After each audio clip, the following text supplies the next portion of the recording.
What's up, everybody? Joshy here. It's been a minute, but as the title suggests, got my first win in the FRG S5000 iRacing League just recently at Spa.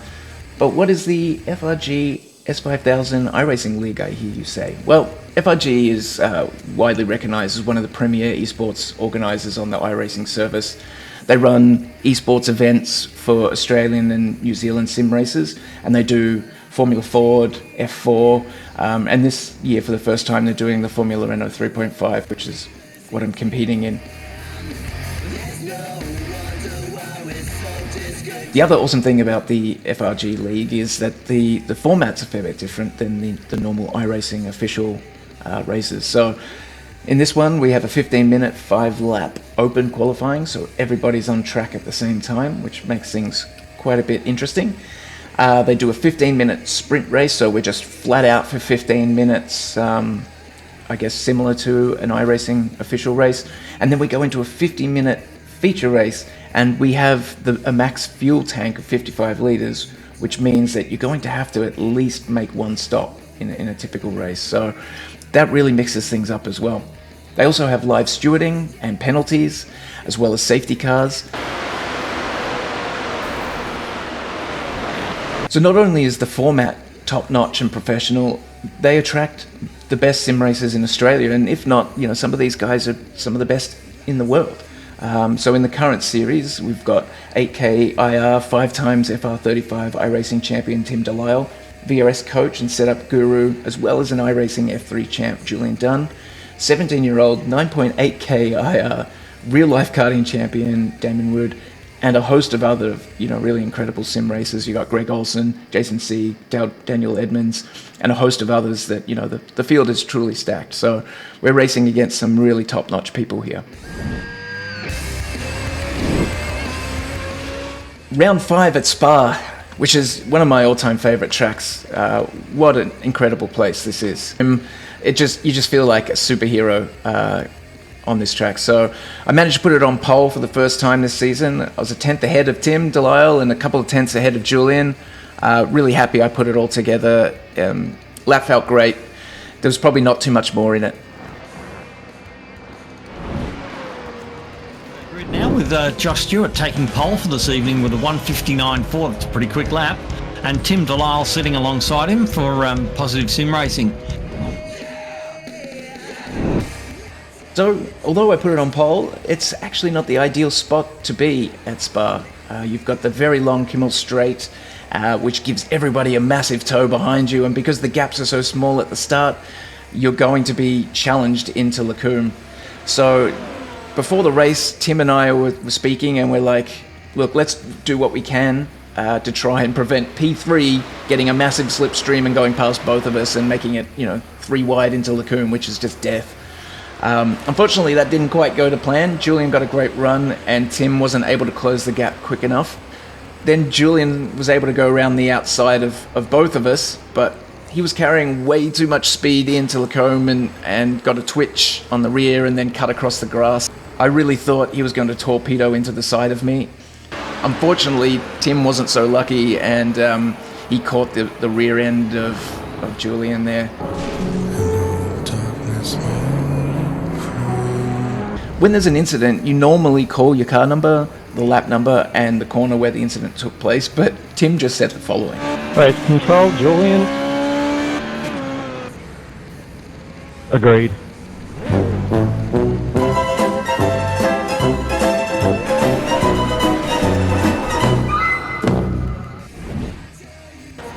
Yeah, it'd be interesting. This is a really good opportunity for Josh Stewart to really enforce himself in terms of the point standings.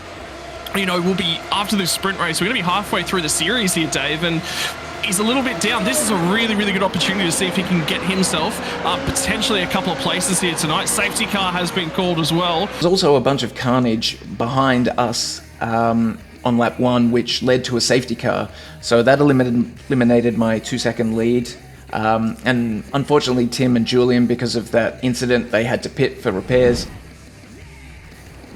So it ended up being Greg and Damon right behind me for the restart.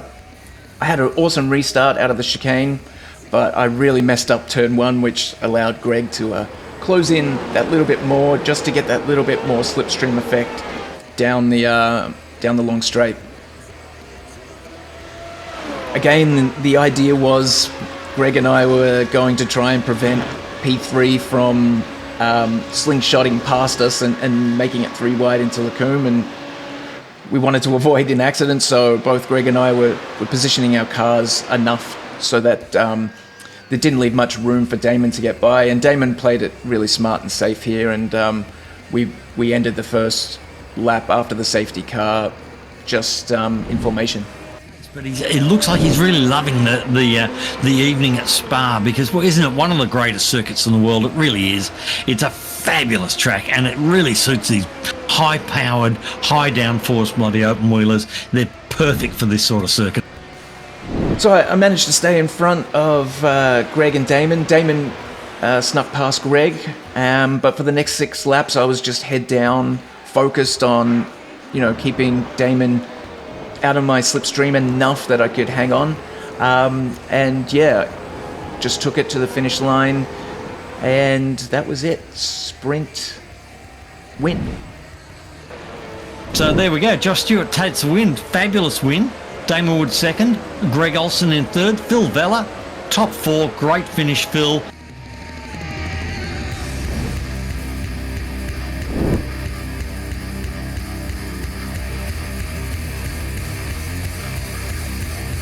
We're starting the feature race on pole again. I had Damon beside me on the front row and Greg right behind me. Damon didn't get a great start, and Greg managed to sort of tuck in behind me, and I gave him a nice little tow down Kimmel again. And just like in the previous race starts, the idea was to make sure that we didn't go 2 or 3 wide into Lacombe when accidents can happen. Greg did well to block off the track, and Damon played it cool. We all went through Lacombe safe and sound. Josh Stewart said, look, I just want a clean race. That's all I'm going to get. Well, the track in front of him is clean at the moment. Much easier to keep a clean race from there. So lap 2, Greg was still really close. He had a great run out of the source, and you just carry that advantage all the way down the Kimmel straight into the source. So he had a great run. He didn't quite get past me into the braking zone, still had a bit of overlap. He cut across the grass carrying a bit too much speed in. Luckily, he didn't pull a Julian, and we made it out alive, and he was leading lap 2. The main concern for me after that was trying to ensure that Damon didn't overtake me as well. I knew I had the pace to be out in front, and it was just a matter of getting past this, the early laps where the slipstream is so strong because you're so bunched up. I had a great run on Greg that next lap, again proving how strong the slipstream is. I wasn't even using DRS, and I managed to clear him before the braking zone.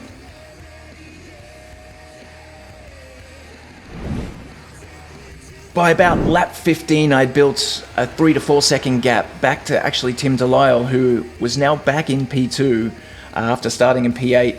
Greg Olsen was right behind him there, threatening for P2 the whole time. And I was just focused now, head down, making sure I would clock off the laps, preparing for that pit stop.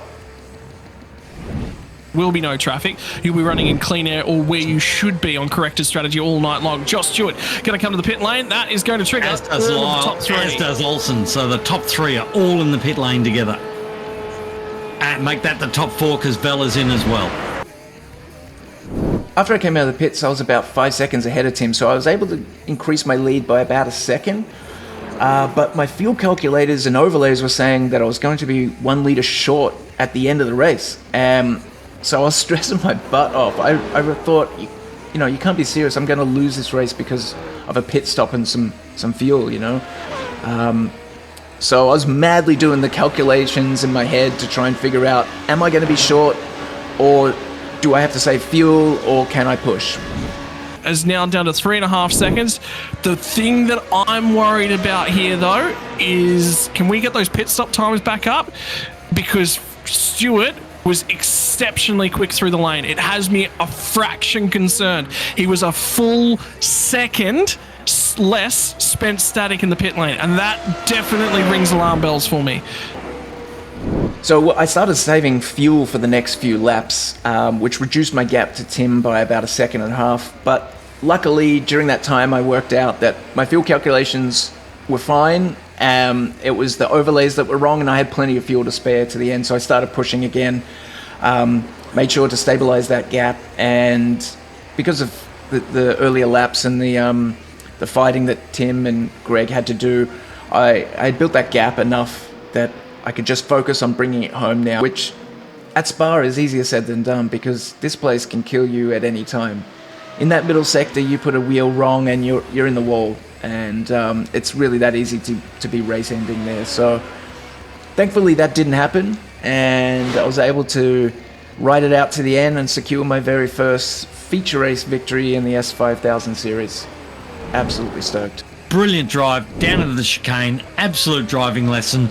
Taught everybody how to drive a 3.5 at Spa tonight. He has. What a brilliant drive. Well done, Max Stewart, isn't it? So there you go, my very first win in the feature race in the S5000 series. It ended up being a clean sweep of Spa, which I am so stoked over. Want to thank the team, Downforce Racing, and everybody who helped out there. Thanks to Tim and Greg. They've also been incredible help this season in preparing for the races, and they're almost part of the team DFR anyway, so thanks to those guys as well. And thanks to everyone who watched this.